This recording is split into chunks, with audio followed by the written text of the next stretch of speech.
Bonsoir à tous. Bonsoir madame. Nous avons vu à l'instant, je réagis juste après l'avoir vu, je ne l'avais pas encore vu, à ce documentaire dont j'ai adoré le titre déjà, avant même de l'avoir vu. Dans ce titre, il y a tout ce que vous nous avez montré, en tout cas ce que j'y ai vu, à savoir un objectif extrêmement noble, grandiose, peut-être même grandiloquent, et une humanité justement plus réelle, celle-là, qui fait que la vie des humanitaires s'arrête et à un moment ils redeviennent des humains. En tout cas, c'est ce que j'ai perçu.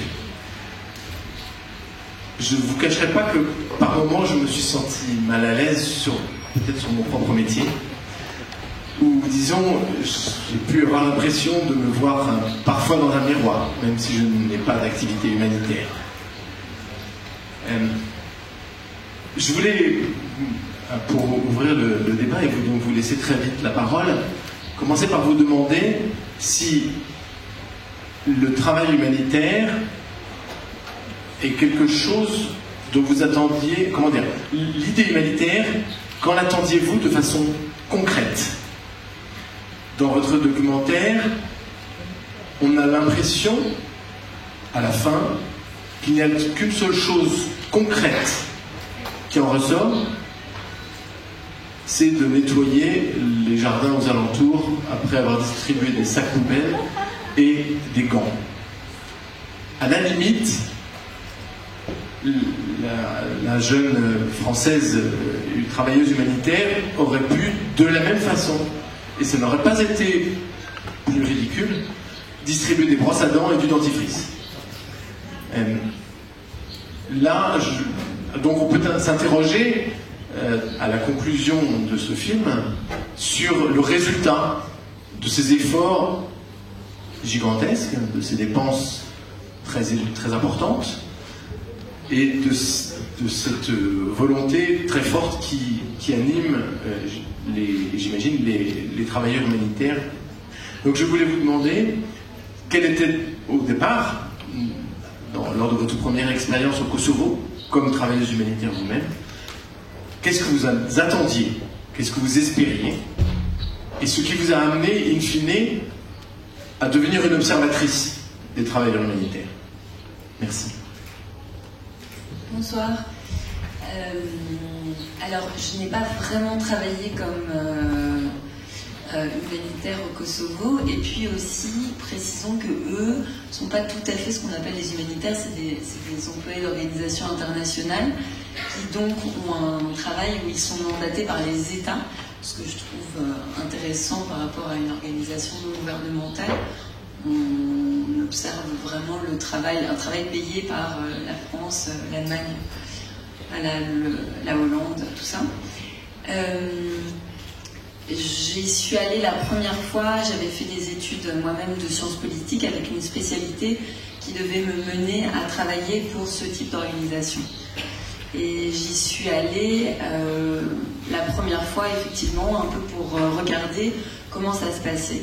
Et je dois dire que pendant tout le tournage, j'étais mal à l'aise d'être à ce point-là observatrice, et je sentais dans mon regard forcément une critique, parce que quand on filme, on montre aussi évidemment les problèmes, alors même que je ne trouve pas tout ce qu'ils font critiquable, et que je vois dans leur travail une tentative, toujours répétée, d'améliorer la situation. Simplement, ils sont confrontés à une situation extrêmement complexe. Donc, je pense que si on essaye de tirer un message d'espoir de ce film qui est, même si on peut rire, assez sombre, ça serait que ça ne se fait effectivement pas en un claquement de doigts, et qu'on peut espérer que pour des générations suivantes, tout ça aura eu un effet un peu positif, et que ces organisations, même si elles brassent beaucoup de vent, ont parfois à terme, j'en suis convaincue, une action aussi positive. Voilà. Merci. Merci beaucoup. Je vais passer la parole à nos différents intervenants au débat, de façon à ce que vous nous donniez les uns et les autres votre première réaction ou réaction à ce documentaire, et que éventuellement vous posiez des questions à Madame Todorov. Professeur Atanassov.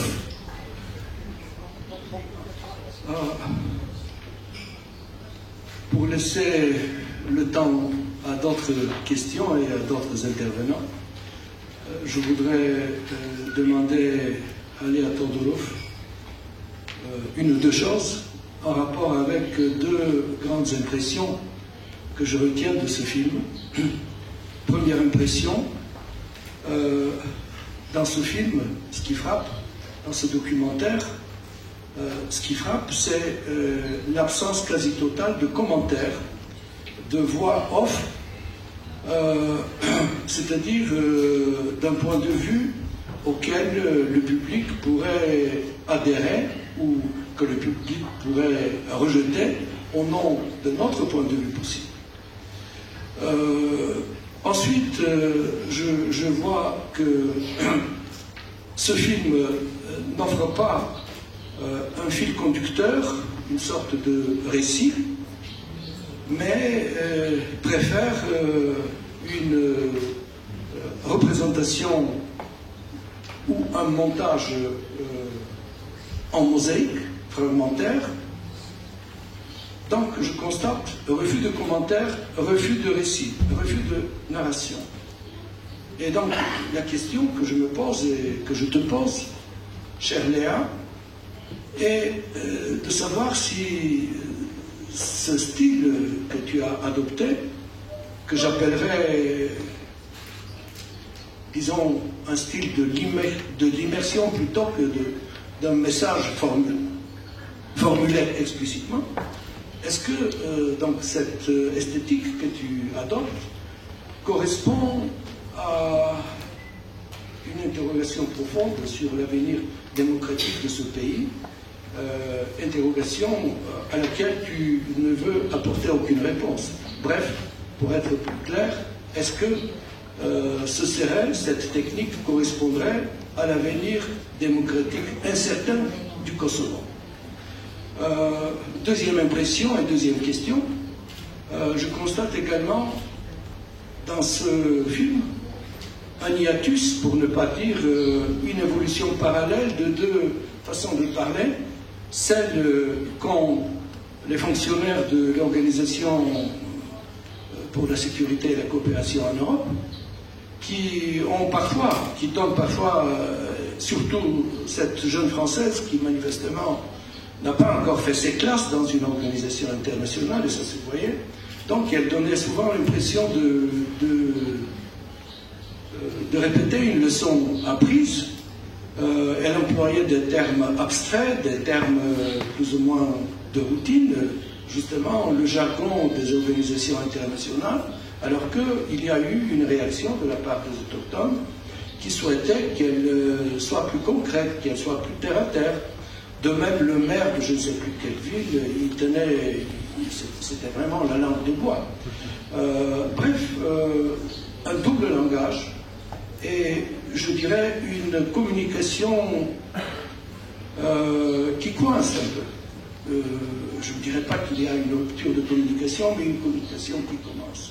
Est-ce que ce serait également, et c'est là ma question, une allusion de ta part à, disons, non pas l'échec, mais peut-être la mauvaise option que l'OCCE a eue en envoyant ce genre de mission? Et une dernière question, qui est la question la plus naïve, mais que je crois on peut poser à la réalisatrice. Est-ce que tu crois que cette mission de l'Organisation pour la sécurité et la coopération en Europe est la bonne voie de faire entrer le Kosovo dans l'ornière démocratique européenne ou pas?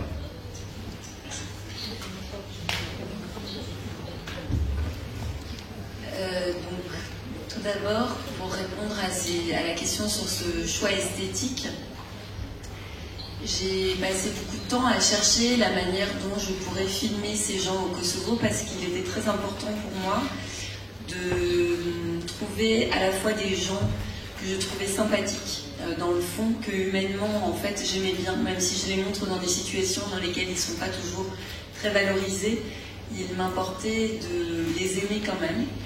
Et je n'avais pas envie de tenir un discours sur eux, je trouvais que c'était au spectateur de se faire sa propre opinion.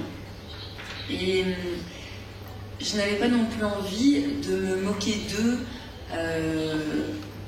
Évidemment, on rit d'eux, mais je pense et que c'est la réaction qu'ils ont eue, ils peuvent rire d'eux aussi dans ce film.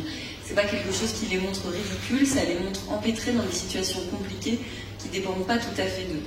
Donc je n'allais pas rajouter un commentaire à ça. Il me semblait que de le montrer comme ça suffisait. Je ne peux pas répondre à la question de si ça a quelque chose à voir avec l'avenir de la démocratie en Europe, mais en tout cas, j'ai l'impression que c'est mon rôle d'observer en tant que réalisatrice et non pas de juger et de déterminer quelle serait la meilleure politique à tenir. Je vais laisser messieurs les penseurs et les politiques la parole à ce sujet-là.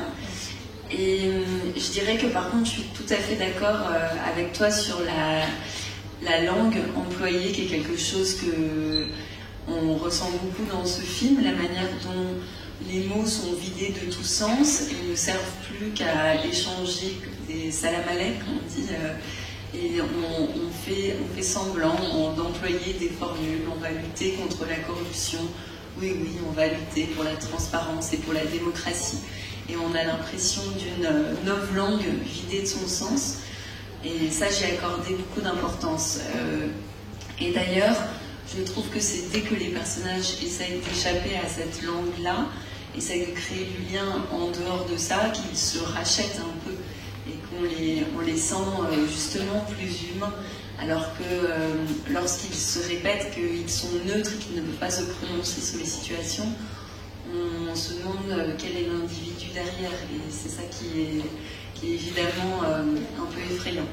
Ensuite, il faut dire que cette organisation, l'OSCE, était dans une situation et toujours très compliquée au Kosovo, puisque c'est des mandats internationaux et l'OSCE regroupe beaucoup de pays, dont la Russie et la Serbie, et donc ne peut pas reconnaître l'indépendance du Kosovo.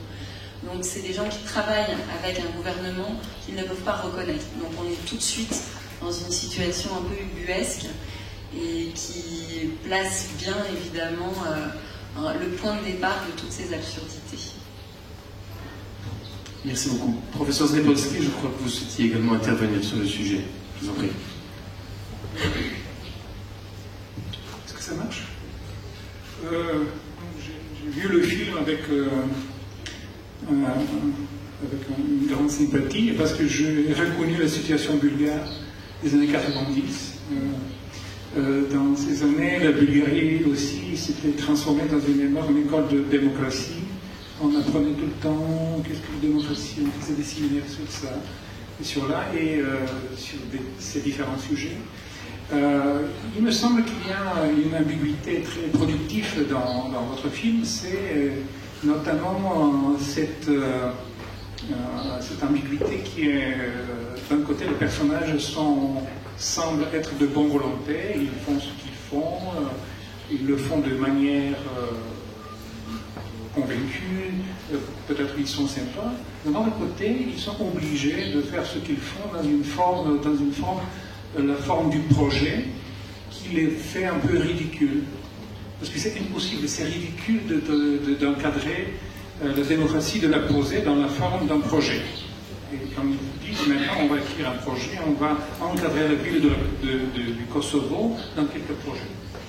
C'est vraiment très ridicule, mais c'est un ridicule qu'on peut dire bienveillant, parce qu'en même temps les personnages restent sympathiques. Ce sont des gens qui font ce qu'ils peuvent, mais dans une forme qui leur est étrangère, qui ne leur appartient pas, et qui les fait un peu étrange et bizarre.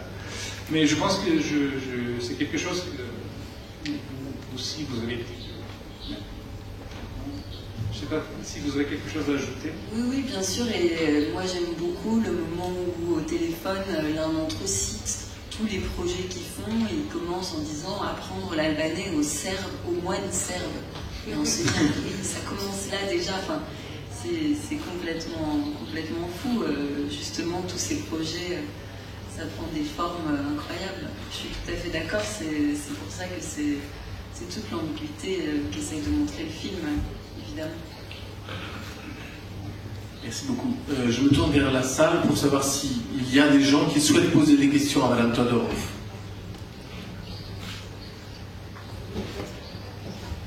Ça peut être en bulgare, puisqu'il y a de toute façon une traduction simultanée.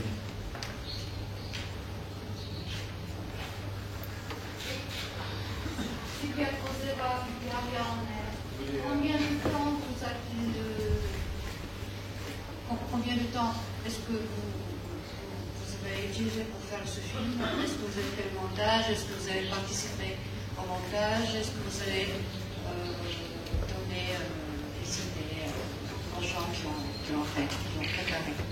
Merci. Je n'ai pas juste entendu la fin. Est-ce que vous avez donné des idées aux gens qui ont fait? Bah oui, donc j'ai fait le montage, oui, avec les deux monteuses. J'ai été 3 ans de suite au Kosovo pour préparer le tournage. C'est le temps qu'il m'a fallu pour trouver la forme que je voulais que prenne ce film. J'ai suivi aussi les missions militaires là-bas. J'ai rencontré beaucoup d'internationaux avec qui j'ai fait des entretiens. Et j'ai ensuite été convaincue que justement cette observation directe dont parlait le professeur Atanassov tout à l'heure convenait le mieux pour ce genre de film. Je préférais avoir un regard comme ça neutre plutôt que des entretiens. Et donc la 3e année, j'ai tourné pendant 1 mois et c'est de ces rushs-là que vient le film. J'ai participé. Évidemment, j'étais là tous les jours du montage que nous avons fait avec 2 monteuses, qui a duré plusieurs mois, 5 mois je pense. Et le film s'est étalé sur plusieurs années parce que c'est un film qui s'est fait avec des financements très petits, restreints et publics essentiellement. Et il n'y avait pas de chaîne de télévision, donc quand on n'a pas d'argent, ça prend beaucoup de temps. Voilà, donc c'est un film que j'ai fait pendant 4 ou 5 ans, je crois.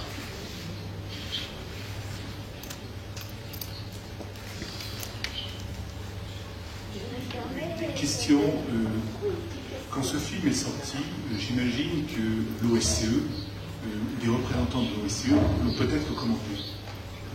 Quels ont été ces commentaires si vous en avez eu connaissance? Alors, les gens de l'OSCE au Kosovo n'ont pas approuvé le film et n'ont pas souhaité le montrer là-bas. Il n'a donc jamais été montré au Kosovo. Ce que je trouve très dommage et j'espère qu'on pourra un jour remédier à cette situation.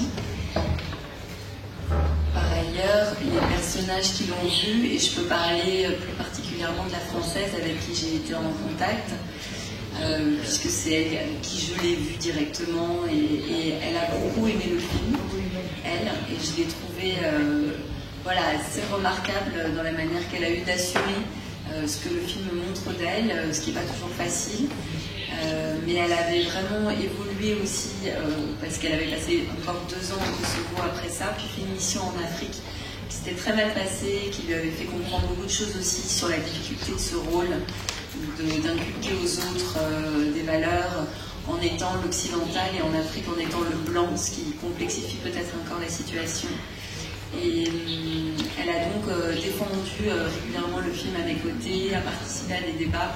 Donc ça m'a rendue très heureuse parce que j'ai eu l'impression d'avoir fait un film qui était honnête vis-à-vis des personnages et de ne pas les avoir trahis, ce qui est toujours important quand on est réalisateur de documentaire. Non, j'ai pas eu de réaction publique, officielle. Je pense que le film a un petit peu circulé, mais ils se sont pas manifestés. D'autres questions? Une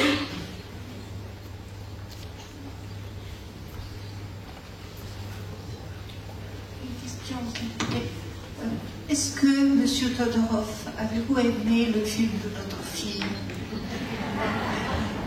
Et à Mademoiselle Léa, pourquoi avez-vous choisi justement Kosovo? Pourquoi une pareille situation sur les Balkans? Il y en a plusieurs. Alors j'ai choisi le Kosovo parce que c'était le cas d'école qu'on m'avait enseigné lorsque je faisais mes études de sciences politiques, puisque c'était, lorsque les Nations Unies sont arrivées au Kosovo, la plus grande mission qui avait jamais existé. Et c'est vraiment paradigmatique de ce type de mission. Le Kosovo est un laboratoire pour tous ces jeunes gens qui sont formés à l'aide internationale à travers ce pays européen. Il me semblait donc que c'était un endroit qui convenait tout particulièrement par rapport aux autres endroits en Europe. Et puis ensuite, c'est toujours un peu le hasard des choix, difficile à expliquer. Mais voilà. Vous avez vu mon film? Oui. Si je puis me permettre, est-ce que vous avez, pour prolonger la question à laquelle vous venez de répondre d'une certaine façon, est-ce que vous avez choisi le Kosovo de la même façon que au début du film, on voit, je crois que c'est le jeune espagnol, qui explique au téléphone que c'est bien de venir au Kosovo, parce qu'il y a eu la guerre, tout ça, alors c'est l'aventure, bon c'est plus la guerre, mais bon, ce côté un petit peu...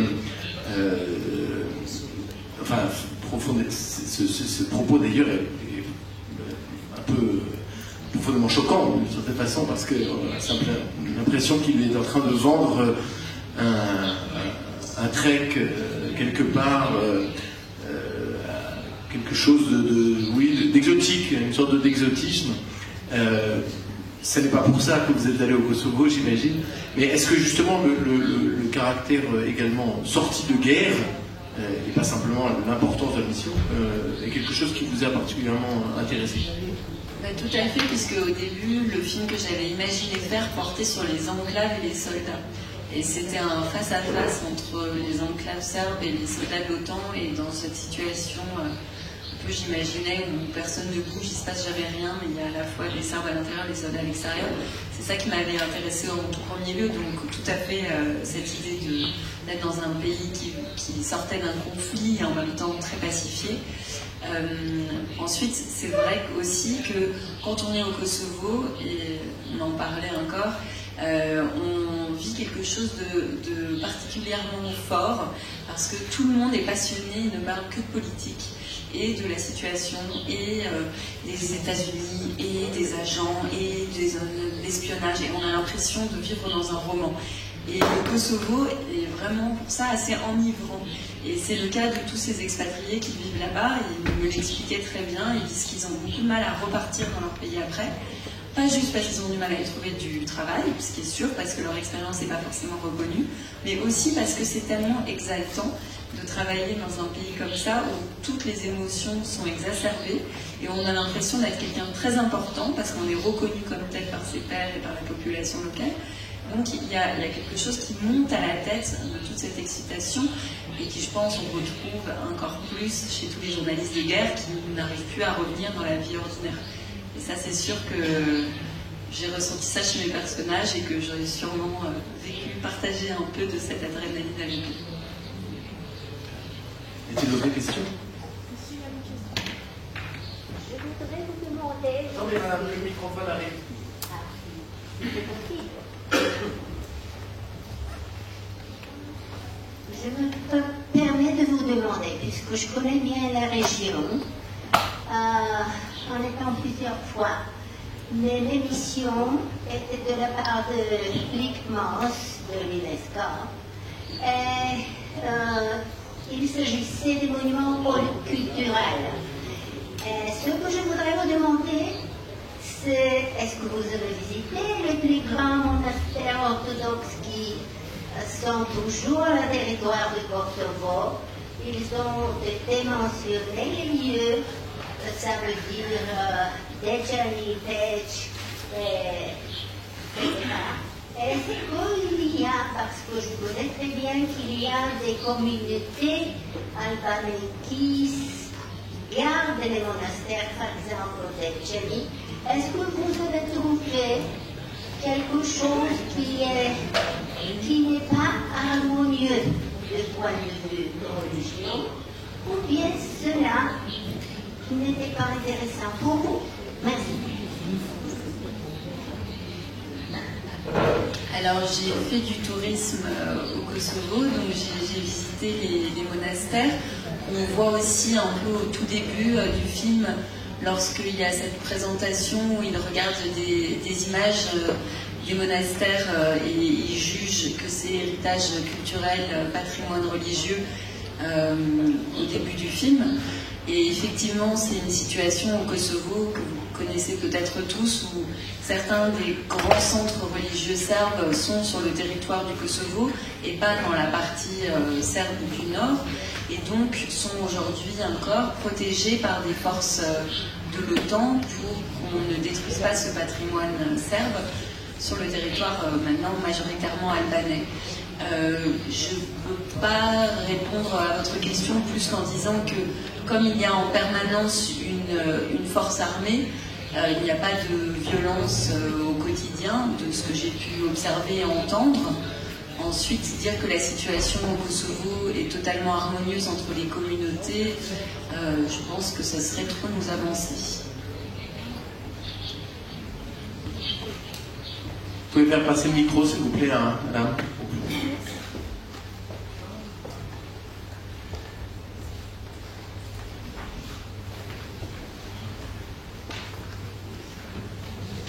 Chère Madame Todorov, permettez-moi de vous poser la question du lien. J'espère qu'il y a des interprètes. Vous allez comprendre pourquoi. Най-напред ви благодаря за този филм, защото той е в един много важен момент за, как да го нарека, така нареченото българско гражданско общество. За мен той е брилянтен пример на това, че моделът неправителствена организация е вече не работещ. Не само на национално ниво, а и на интернационално ниво. Не зная дали ще се съгласите с тази констатация. Това е малко провокативен въпрос. За нас в България модела НГО или ОНЖ или НПО беше в някакъв смисъл синоним на демократизация през 90-те години. Аз самата работих и продължавам да работя в тази сфера, но предпочитам за моята организация думата асоциацион, сдружение. Дали смятате, че този модел не представлява просто един културен модел, изграден изцяло по западен образец, и дали това не е основната причина той да не работи и да не носи демокрация, когато излиза извън рамките на развитите западни демокрации? Благодаря ви.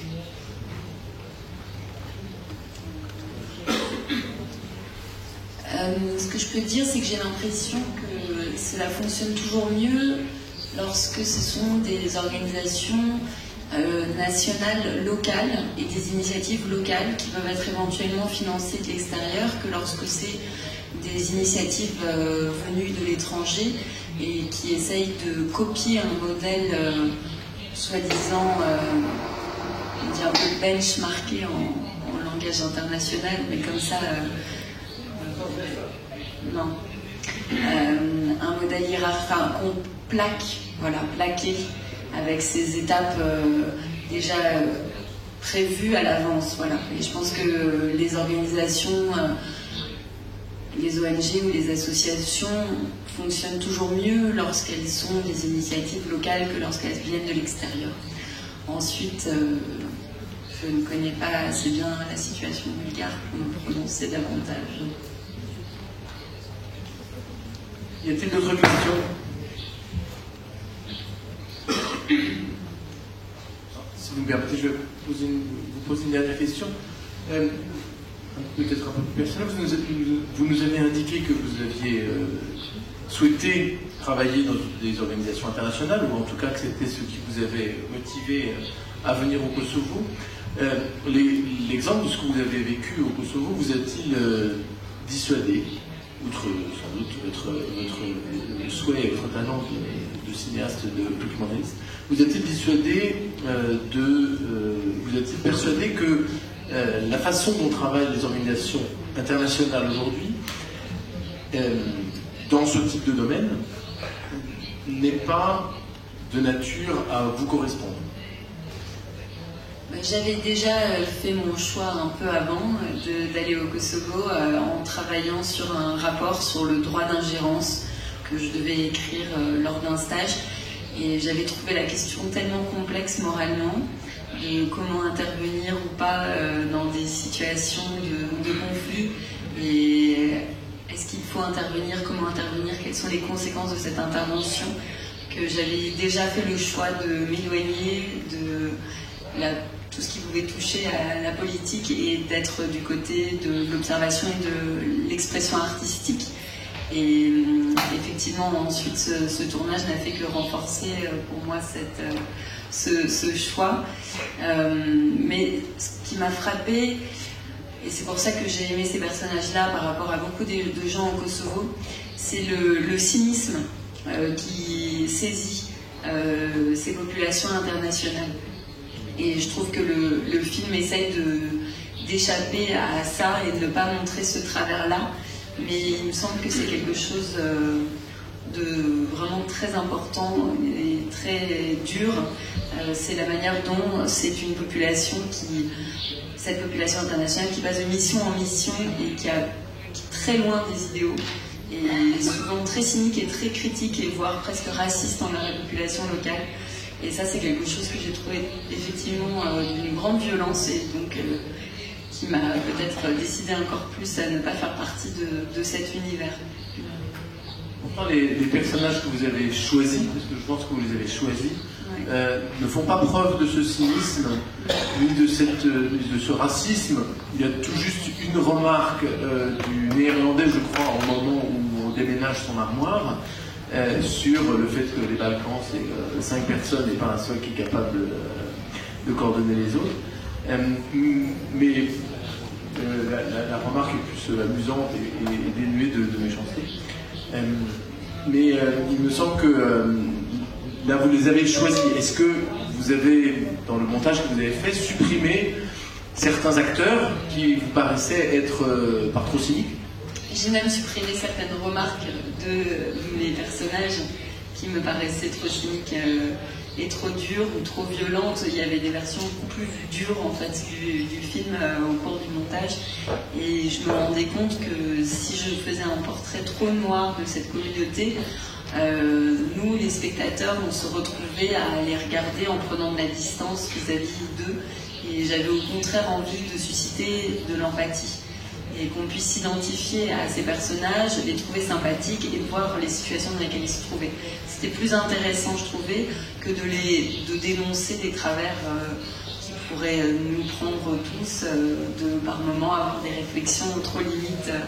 Mais de manière générale, je les ai choisis effectivement tous parce que je les trouvais de bonne volonté, de bonne composition. Et ils étaient tous volontaires pour participer au film et je pense aussi que les gens cyniques n'auraient pas été volontaires. Voilà. Merci beaucoup.